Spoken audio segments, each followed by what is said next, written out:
আসুন আবারও ক্রিকেটীয় আলোচনা নিয়ে চলে এলাম আপনাদের সামনে। আমি রাহুল গুপ্ত, আর আমার সঙ্গে রয়েছেন বাংলার পালস টিভির কনসাল্টিং এডিটর, দীর্ঘদিনের সাংবাদিক জয়ন্ত চক্রবর্তী। প্রশ্ন একটাই, যে ম্যানচেস্টারের ওল্ড ট্র্যাফোর্ডে রয়েছে চতুর্থ টেস্ট, এবং এই চতুর্থ টেস্ট অবশ্যই দুটি দলের কাছে, অর্থাৎ ভারত এবং ইংল্যান্ড দুটি দলের কাছে অত্যন্ত গুরুত্বপূর্ণ। তার কারণ আপাতত 3 টেস্টের শেষে ফলাফল 2-1 কিন্তু সিরিজে এগিয়ে গেছে ইংল্যান্ড। লর্ডসে একটা দারুণ মানে খেলা হয়েছে, যেখানে কিন্তু আক্ষরিক অর্থে জয় হয়েছে ক্রিকেটের, কিন্তু লড়াই সমানে সমানে দিয়েছে টিম ইন্ডিয়া। ম্যানচেস্টারে কি হবে, আমূল পরিবর্তন হওয়ার একটা সম্ভাবনা রয়েছে, এই নিয়ে আমরা কথা বলবো। রয়েছেন জয়ন্তদা। দেখো, সব থেকে বড় কথা যে ম্যানচেস্টার টেস্টের আগে, অর্থাৎ এই ওল্ড ট্র্যাফোর্ড টেস্টের আগে ভারতীয় শিবিরের সংবাদটা কিন্তু খুব ভালো নয়। ভারতীয় শিবিরে একটা হাসপাতালে পরিণত হয়েছে ভারতীয় শিবিরটা।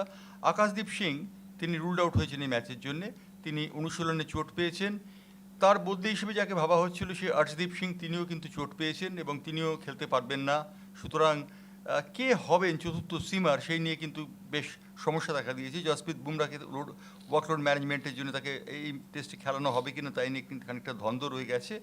সেই কারণে আনসুল কাম্বোজকে উড়িয়ে নিয়ে যাওয়া হয়েছে লন্ডনে। আনসুল কাম্বোজ দলে থাকবেন কিনা সেটা ভবিষ্যৎ বলবে, কিন্তু ভারতীয় দল এখন মিনি হাসপাতালে পরিণত হয়েছে। নীতিশ কুমার রেড্ডি খেলতে পারছেন না। নীতিশ কুমার রেড্ডি অবশ্য অটোমেটিক্যালি বাদ হয়ে যেতেন, কারণ 131 রান করেছেন তিনি 6টি ইনিংস থেকে, এবং তার গড় 22-এরও কম।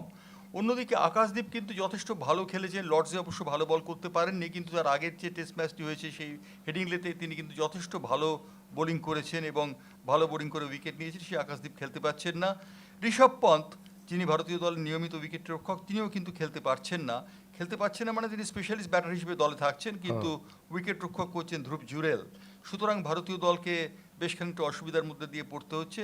ইংল্যান্ড দলে সেই সমস্যা নেই। ইংল্যান্ড দলে একজন মাত্র খেলোয়াড় বশির আহমেদ, তার চোট রয়েছে, তার বদলি খেলোয়াড় তারা নির্ধারণ করে নিয়েছে, এবং হ্যাম্পশায়ারের একজন উঠতি খেলোয়াড়কে নিয়েছে। 2017 সালে তিনি টেস্ট খেলেছিলেন। হ্যাম্পশায়ারের সেই খেলোয়াড়টি খেলছেন ইংল্যান্ড দলে। 2017 সালে টেস্ট তিনি খেলেছেন, কিন্তু আবার তিনি 8 বছর বাদে টেস্ট দলে জায়গা পেয়েছেন। সুতরাং চেষ্টা করা যাবে, তিনি নিশ্চয়ই চেষ্টা করবেন ভালো খেলার জন্য। সুতরাং ভারতীয় দলের পক্ষে খুব ভালো খবর নেই, গৌতম গম্ভীরের পক্ষে খুব ভালো খবর নেই, শুভমন গিলের পক্ষে খুব ভালো খবর নেই এই টেস্টের আগে। বুঝতেই পাচ্ছেন যে যা অবস্থা, তাতে কিন্তু 3 টেস্টে 2-1 এগিয়ে গেছে ইংল্যান্ড, এবং সেই ক্ষেত্রে কিন্তু চতুর্থ টেস্টের আগে মিনি হাসপাতালে কার্যত পরিণত হয়েছে টিম ইন্ডিয়ার ড্রেসিং রুম। এই জায়গায় দাঁড়িয়ে একেবারে বিদেশে খেলা, এবং সেটাও ইংল্যান্ডের মতো দেশের ক্ষেত্রে শুভমান গিলের কাছে এটাও কিন্তু একটা কড়া চ্যালেঞ্জ। আমি একেবারে বোলিং বিভাগে যদি টুকরো টুকরো করে আসি, বুমরাকে না খেলানো এই টেস্টে, এটা কি সঠিক সিদ্ধান্ত হতে পারে? দেখো, বুমরাকে খেলানোটা ওয়ার্কলোড ম্যানেজমেন্টের জন্য, তাকে তিনটে মাত্র টেস্ট খেলবেন। 2টো টেস্ট তিনি খেলে ফেলেছেন অলরেডি, একটি মাত্র টেস্ট রয়েছে। পঞ্চম টেস্টের জন্য ঝুঁকি নেওয়া হবে নাকি চতুর্থ টেস্টে খেলানো হবে তাই নিয়ে কিঞ্চিত সংশয় রয়েছে। কিন্তু চতুর্থ টেস্ট যদি ভারত যদি জিততে না পারে, তাহলে সিরিজের ফসলা হয়ে যাবে। সুতরাং বুমরাকে এই ম্যাচে না খেলানোর কোনো কারণ নেই। বুমরা খেলবেন বলেই আমরা ধরে নিতে পারি। বুমরা খেললে বুমরা এবং সিরাজ বোলিংয়ের ওপেনিং করবেন, সে বিষয়ে কোনো সন্দেহের অবকাশ নেই। আকাশদীপ নেই দলে। আকাশদীপের জায়গায় আসছেন আনসুল কামরোজ। তাকে দলে খেলানো হবে কিনা সেটা নিয়ে কিঞ্চিত সমস্যা রয়েছে। কিন্তু আনসুল কামরোজ যদি দলে খেলেন, তাহলে একজন বাড়তি সিমার খেলবে ভারতীয় দলে। ভারতীয় দলে কুলদীপ যাদব রয়েছেন, একজন স্পিনার। কুলদীপ যাদবকে খেলানো হবে কিনা তাই নিয়ে কিন্তু সন্দেহ রয়েছে। যশস্বী জয়সওয়াল, ওপেনার হিসেবে যশস্বী জয়সওয়াল, তিনি কিন্তু, আমি পুরোপুরি ব্যর্থ বলবো না, ডেফিনেটলি ও প্রথম টেস্টে রান করেছিল, কিন্তু তৃতীয় টেস্টে যেখানে ওর উইকেট আমি একদম ছুড়ে দিয়ে আসাই বলবো, যেভাবে যে ভঙ্গিমায় ও ছুড়ে দিয়ে এসছে, যশস্বী জয়সওয়াল কি পারফেক্ট হতে পারে এই টেস্টের জন্য? দেখো, যশস্বী জয়সওয়ালকে বাদ দিয়ে ভারতীয় দল গঠন করা যাবে না, কিন্তু যশস্বী জয়সওয়ালকে আরও দায়িত্ব নিয়ে খেলতে হবে, এবং আরও দায়িত্ব নিয়ে খেলে তাকে ব্যাটিং করার সময় নিজের সম্পর্কে, নিজের অধিগত বিদ্যা সম্পর্কে তাকে যথেষ্ট থাকতে হবে, ওয়াকিবহাল। নইলে কিন্তু গন্ডগোল হয়ে যাবে। যশস্বী জয়সওয়াল কিন্তু ভালো প্লেয়ার, এবং ভারতীয় দলের ওপেনিংটা যদি গোড়াপত্তনটা ভালো না হয়, তাহলে কিন্তু ভারতীয় দল তাসের ঘরের মতো ভেঙে পড়তে পারে। এবং এর পাশাপাশি অবশ্যই মিডল অর্ডার এবং 3 নম্বর অত্যন্ত গুরুত্বপূর্ণ।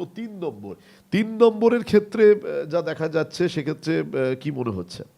দেখুন, নীতিশ কুমার রেড্ডি রুলড আউট হয়ে গেছেন অলরেডি। তিনি এই সিরিজে আর খেলতেই পারবেন না। সুতরাং নীতিশ কুমার রেড্ডির সম্পর্কে আর কিছু বলা নেই। নীতিশ কুমার রেড্ডি তার যে 6টি ইনিংস খেলেছেন, 6টি ইনিংসে তার রান হচ্ছে 6, 20, 31, 26, 40 এবং 14।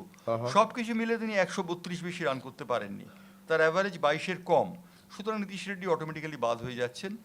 সেই জায়গায় আসতে পারেন ভারতীয় দলের যে খেলোয়াড়টি, সেই খেলোয়াড়টি হচ্ছেন অবশ্যই করুণ নায়ার। করুণ নায়ারকে দলে একটা চান্স দেওয়া যেতে পারে, এবং করুণ নায়ারকে যথেষ্ট ভালো খেলছেন তিনি, এবং তার কিন্তু ভালো খেলার একটা নজর রয়েছে, সুতরাং তাকে চেষ্টা একটা করা যেতে পারে। আচ্ছা, এই মুহূর্তে যে খবর তা জানা যাচ্ছে যে আউটফিল্ড, মানে আমি একেবারে ম্যানচেস্টার বা ওল্ড ট্রাফোর্ডের আউটফিল্ডের কথা বলছি, স্যাঁতস্যাঁতে, এবং বল ব্যাটে পড়ে, অবশ্যই লর্ডসের মতো পিচ সম্ভবত হবে না, মানে আমি একদম ঘাসে ভরা পিচ বলছি না, বল ব্যাটে পড়ে স্লো আসতে পারে, সেক্ষেত্রে কি? দেখো, আমার ম্যানচেস্টারে ম্যাচ দেখার অভিজ্ঞতা রয়েছে, ওল্ড ট্রাফোর্ডে ম্যাচ দেখার অভিজ্ঞতা রয়েছে। ওল্ড ট্রাফোর্ডের উইকেট কিন্তু আনপ্রেডিক্টেবল হয়।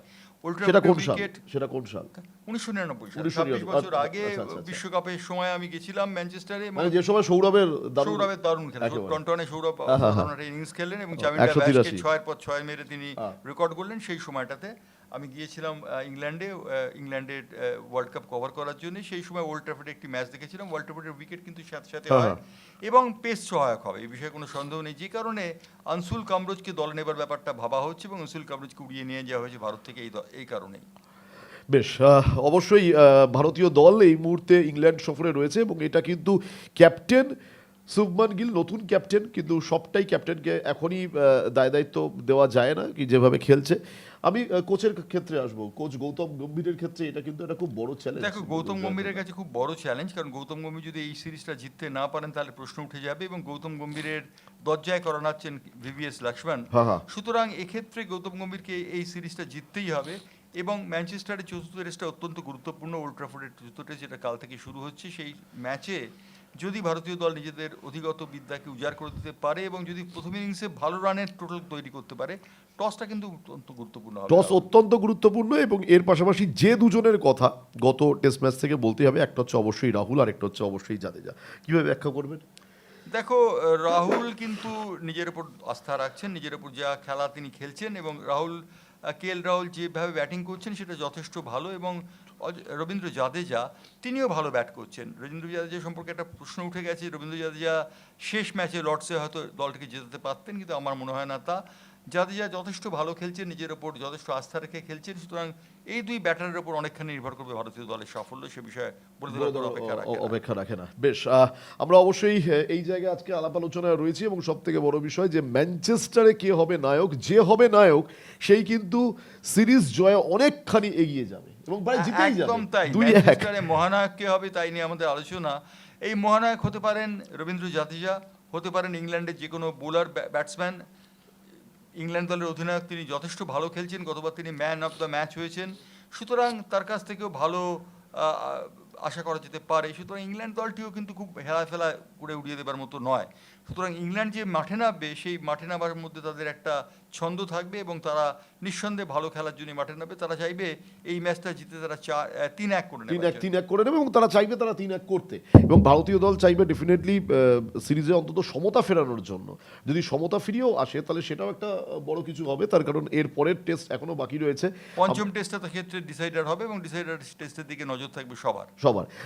এখনো অবধি শুভমান গিলের ক্যাপ্টেনশিপ যেমন দেখা গেল, বেশ কিছু সিদ্ধান্ত, তাকে আক্রমণাত্মক সিদ্ধান্ত, এবং তার ক্যাপ্টেনের মধ্যে খানিকটা বিরাট কোহলি কিংবা খানিকটা সৌরভ গাঙ্গুলির একটা ছায়া দেখা যাচ্ছে। সেটা অবশ্য এখনো অনেক তাড়াতাড়ি বলা, অনেক দেখো, দূর গাভাস্কার যেতে হবে। শুভমান গিলের ক্যাপ্টেন্সি সম্পর্কে একটা কথা বলেছেন অত্যন্ত ঠান্ডা মাথার ক্যাপ্টেন, এবং এই ঠান্ডা মাথাটা তিনি যদি অক্ষুণ্ণ রাখতে পারেন তাহলে কিন্তু ভালো হবে। মনে আছে আমার যে শেষ টেস্টে লর্ডসে সিরাজ একজন ফিল্ডারকে উইকেটের কাছাকাছি ফিল্ডিং করতে বলছিলেন, কিন্তু শুভমান গিল তাকে বললেন যে উইকেটের কাছাকাছি না, তাকে দূরে ফিল্ড প্লেস করলেন, এবং আলটিমেটলি সিরাজের বলে ক্যাচ আউট হলেন সেই খেলোয়াড়টি। সুতরাং এক্ষেত্রে শুভমান গিলের যে সিদ্ধান্ত, আমি সেটাকে সম্পূর্ণ সমর্থন করবো, এবং শুভমান গিল যে ভালো ক্যাপ্টেন সে বিষয়ে বলে দেবার কোনো অপেক্ষা রাখে না।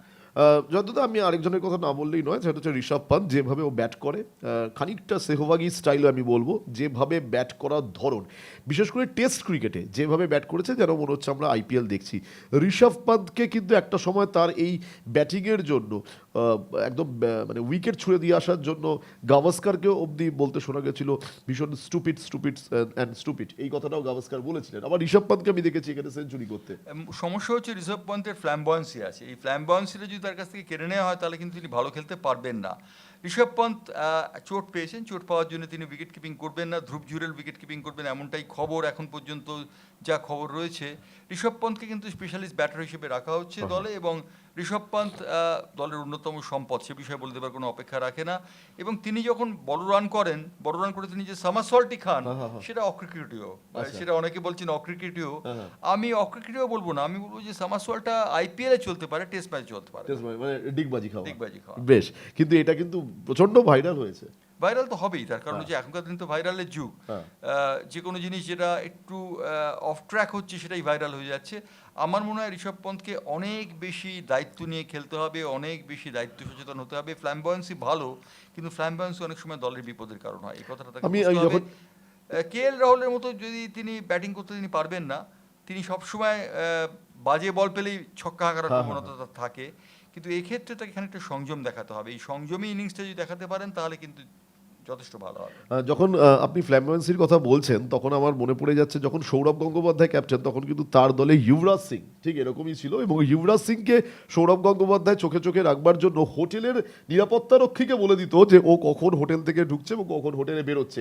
একজনের ক্যাপ্টেনের মনে হয় এরকমই হওয়া উচিত, তাই না? একজন ক্যাপ্টেন, আমি সৌরভকে দেখেছি শ্রীলঙ্কা সফরে, সৌরভকে দেখেছি যে সে মাঙ্কি ক্যাপ পরে হরভঞ্জন সিংকে ভয় দেখাচ্ছে, কারণ ভাজি ভালো উইকেট পাচ্ছিল না, ভাজি মনমরা ছিল, ভাজিকে হাসাবার জন্য সৌরভ এই কাজটি করেছিল তাজ সমুদ্র হোটেলে। সৌরভের সেটা মনে আছে কিনা আমি জানি না। তাজ সমুদ্র হোটেলে আমরাও সেখানে ছিলাম, সেখানে সৌরভ গঙ্গোপাধ্যায়কে দেখেছি খেলোয়াড়দের খুঁটি নাটি সব বিষয়ে পর্যালোচনা করছে। সৌরভ একটু খেতে ভালোবাসেন, সৌরভ তাজ সমুদ্র হোটেলে বারবারই চলে যেতেন উল্টো দিকের যে একটা চিংড়ি ভাজা পাওয়া যেত সেখানে, আমরাও সেখানে যেতাম। আপনার সাথে বিরিয়ানি খাওয়ার অভিজ্ঞতাও আছে সৌরভের। সুতরাং সৌরভ গঙ্গোপাধ্যায় যে ক্যাপ্টেন্সি করেছেন, শুভমন গিল যদি সেই ক্যাপ্টেন্সির ছায়া হতে পারেন তাহলে তিনি ভালো করবেন, এই বিষয়ে বলে দেবার কোনো অপেক্ষা রাখে না। বেশ, ম্যানচেস্টারে মহানায়ক কে হবে তা অবশ্যই সময় বলবে, কারণ যখন আমরা এই প্রতিবেদন করছি আপনারা যখন দেখছেন তখন কিন্তু ইতিমধ্যেই খেলার যে আরও অনেকটা কাছে চলে আসবে।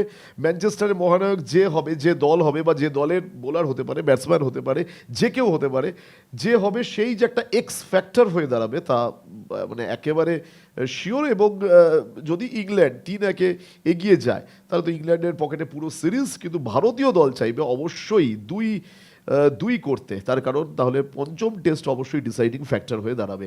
গৌতম গম্ভীরের কোচিং কেমন দেখলেন এখনো পর্যন্ত? গৌতম গম্ভীরের কোচিং নিয়ে আমার কিছু বলার নেই। গৌতম গম্ভীর যেভাবে পরীক্ষিত, মানে এখন অবধি পরীক্ষিত, তিনি মোটামুটি ভালোই কোচিং করছেন। তিনি যেভাবে দল নামাচ্ছেন, দলের ব্যাটিং অর্ডার ঠিক করছেন, সেটা সঠিকই রয়েছে, সেটা নিয়ে সমালোচনার কোনো অবকাশ নেই। কিন্তু গৌতম গম্ভীরকে মনে রাখতে হবে তার মাথার ওপর বা দরজায় করানোর চেয়ে ভিভিএস লক্ষ্মণকে কিন্তু ইংল্যান্ডে উড়িয়ে নিয়ে যাওয়া হয়েছিল এবং অবজারভার হিসেবে তাকে রাখা হয়েছিল। সুতরাং গৌতম গম্ভীর একটা চাপের মধ্যে যে পড়বেন সে বিষয়ে বলে দেবার কোনো অপেক্ষা রাখে না। ম্যানচেস্টারের ওল্ড ট্রাফোর্ডের টেস্টটি অত্যন্ত গুরুত্বপূর্ণ, এই ম্যাচে হার জিতের ওপর নির্ভর করছে গৌতম গম্ভীরের ভাগ্য, সে বিষয়ে বলে দেবার কোনো অপেক্ষা রাখে না। আরেকটা জিনিস বলতে পারি, সেটা হচ্ছে ম্যানচেস্টারে মহানায়ক কে হবেন। ম্যানচেস্টারে মহানায়ক হতে পারেন কেএল রাহুল, ম্যানচেস্টারে মহানায়ক হতে পারেন রবীন্দ্র জাদেজা, ম্যানচেস্টারে মহানায়ক হতে পারেন শুভমন গিল, ম্যানচেস্টারে আবার ইংল্যান্ড দলের বেন যিনি ক্যাপ্টেন তিনিও মহানায়ক হতে পারেন মহানায়ক দলের অন্যান্য খেলোয়াড়রা যারা ব্যাটার রয়েছেন তারা, এবং কে মহানায়ক হবেন পুরো বলা যায় না। ক্রিকেট অনিশ্চয়তার খেলা, গ্লোরিয়াস আনসার্টেনিটি ক্রিকেটের একটা অন্যতম নাম। সুতরাং এই ম্যাচে কে মহানায়ক হবেন তা বলা যায় না, তবে ওল্ড ট্রাফোর্ডের ম্যাচের দিকে আমাদের দৃষ্টি থাকবে, রাহুলেরও নিশ্চয়ই দৃষ্টি থাকবে, এবং আমরা আবার আসবো।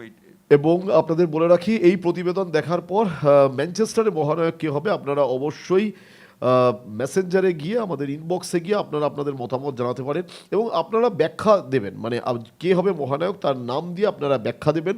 23 তারিখ থেকে শুরু হচ্ছে এই চতুর্থ টেস্ট। আমরা অবশ্যই প্রথম টেস্টের প্রথম দিন হয়ে যাওয়ার পর দ্বিতীয় দিনে আমরা অবশ্যই চলে আসবো।